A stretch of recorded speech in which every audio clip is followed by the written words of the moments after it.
اهلا بيكم حبايبي. النهارده معانا عطل في غسالة يونيفرسال فوق اوتوماتيك. العميل بيقول لي تيجي ساعة العصر ما بتوصلش وبتدي صفارة وبتدي اورور على الشاشة E3. تدي معايا اورور E3. تعال نشوف مع بعضينا، هنشغل عصر ونشوف الدنيا فيها ايه.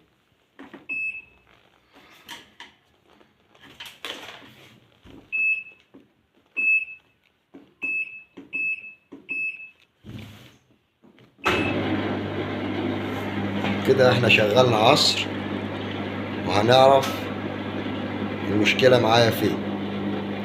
هل هتدي معايا اورور؟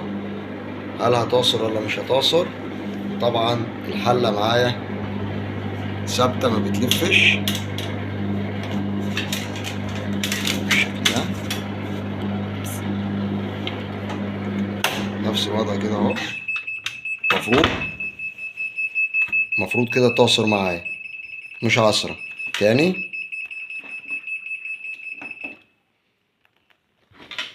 كده دي مشكلة السويتش بتاع الباب. المفروض الصوت او الانذار ده، الاورور اللي بيظهر لي هنا على الشاشة، ما يظهرش غير لما نكون انا مشغل عصر وفاتح الباب بتاعي. طالما الباب بتاعي نازل المفروض ما تدينيش الاورور ده تاني، عشان ما حدش يقول ده هو رفع الباب وحصل معايا الاورور. هشغل لك تاني وهنشوف مع بعضينا.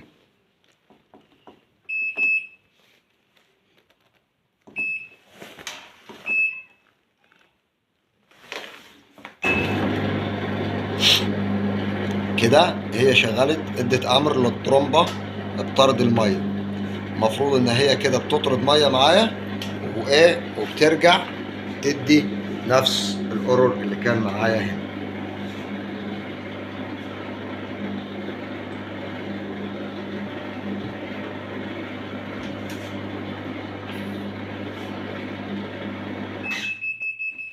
نفس الوضع، الاورور A3. طبعا هو في عنده مشكله في الشاشه. احنا لو ضغطنا كده على الشاشه ممكن يظهر معانا الاورور ده E3. طيب هنعالجه ازاي يا باشمهندس؟ خليك معايا وهعرفك هتعالجه ازاي. هتبدا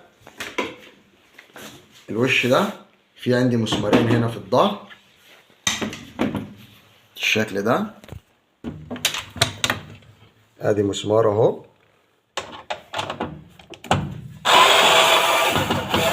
وكمان مسمار تاني هنا اهو.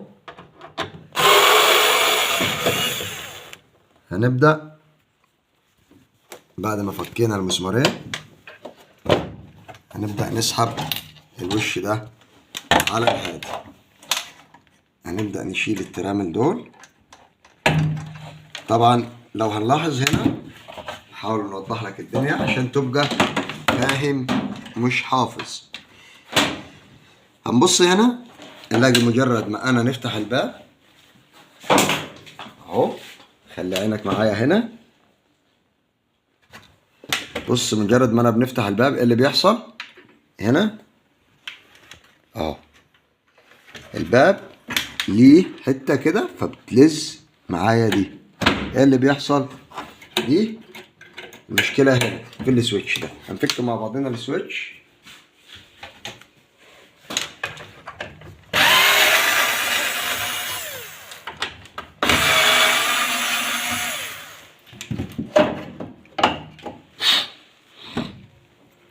الدراع دوت عندي هنا، لو ناخد بالنا مع بعضنا كويس، في عندي هنا ريشتين اهو، ريشه فوق وريشه تحت. لما الباب بيعمل كده بيحمل الريشتين دول مع بعض. لما نسيب كده الريشتين انفصلوا عن بعضيهم. الريشتين دول جه عليهم زي اثر صدى ففصلوا عن بعضيهم. يا اما ان انا هنصنفر الريشتين دول مع بعضينا، نصنفر الريش دول ونرجع نركب تاني، يا اما نغير الجزء ده كله. فاحنا هنصنفر عشان ما نكلفش العميل وهنرجع لكم تاني. رجعنا لكم بعد ما صنفرنا وظبطنا الدنيا. هنبدأ نجرب مع بعضينا. طبعا في ناس بتقول لك ان انا نعمل قفلة بين الطرفين، نقفلهم على بعض كده ونلف عليهم بلاستر، الغسالة هتشتغل معايا، هتشتغل، مش هتشتغل، لا هتشتغل. بس احب اقولك ان ده غلط، لان انا المفروض الدراع دوت نازل معايا جاي ورا الحلة اللي تحت. مجرد ما الحلة تتحرك او تبدأ تعمل زي تخبيط، فالدراع ده يروح عامل كده، بيفصل عنها الكهرباء، فبيديها امر ستوب. انما انا طالما هي شغاله كهرباء مش هتبطل تخبيط في بعض. ممكن تبص تلاقي حضرتك سايب الغساله في الصاله، تلاقيها دخلت لك اوضه النوم تخبط وتكركب، ومش هتبطل تخبيط. وده مشكله السويتش. فانت ما تلغيش، صين وما تخترعش، بلاش الاختراعات. نبدأ نركب مع بعضينا زي ما فكينا بالظبط. طبعا الدراع ده زي ما قلت لحضراتكم هو اللي بينزل معايا تحت اول ما يبقى فيه غلط، بتتحرك الحلة اول ما يبقى فيه تخبيط. طبعا اهو الساند هو اللي بحمل معايا هنا اهو بالظبط. ادي بتاعت الباب اهي، مجرد ما انا نفتح الباب هيروح عامل كده، فصل كده، بعد لي الاتنين دول عن بعض. لما نعمل كده رجع لي الدنيا على بعضيها تاني. هنبدأ نربط زي ما فكينا.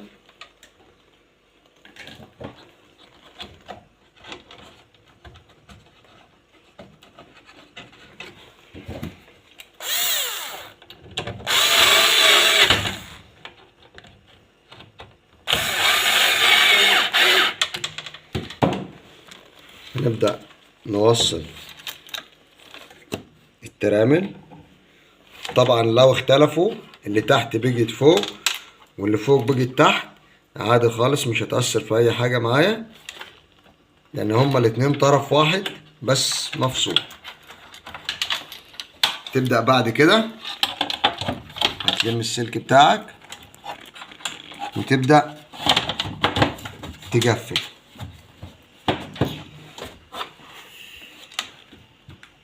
طبعا نفس المسمارين هما اهو. هنبدأ نركب المسمار التاني.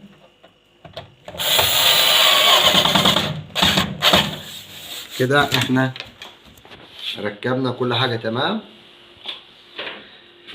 هنبدأ نسمي بسم الله وهنبدأ نجرب. هنشغل طبعا عصر بس، وهنشوف هل هي هتشتغل معاها عصر ولا هتفضل معاها نفس المشكلة.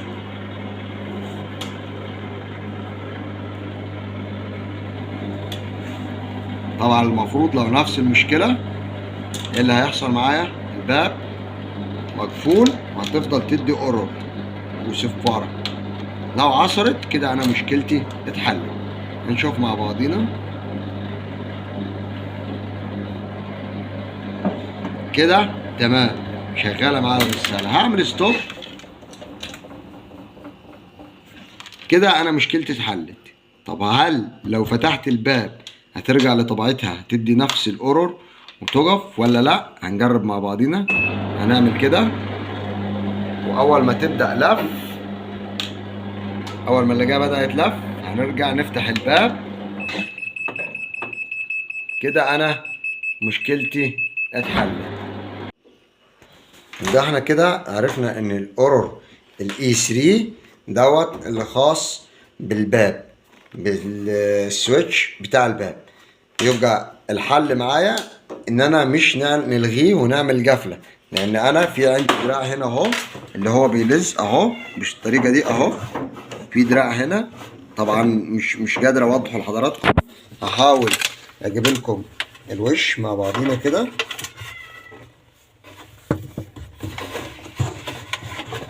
هو هنا اهو ادي الدراع اهو. مجرد ما الحله تخبط فيه كده اهو بالطريقه دي بيفصل معايا فوق هنا.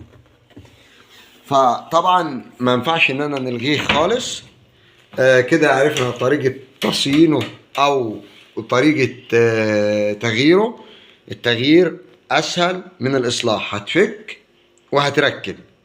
انما طريقه الاصلاح زي ما احنا وريناكم في الفيديو، احنا هنصنفر الشريحتين دول لان بيبقى عليهم نسبة صدى او بتعمل زي نظام جلفنة، بتعمل عازل، فعشان كده بترجع تاني.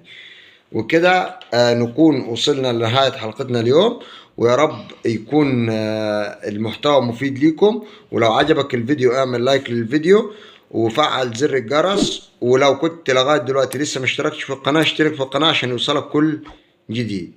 سلام.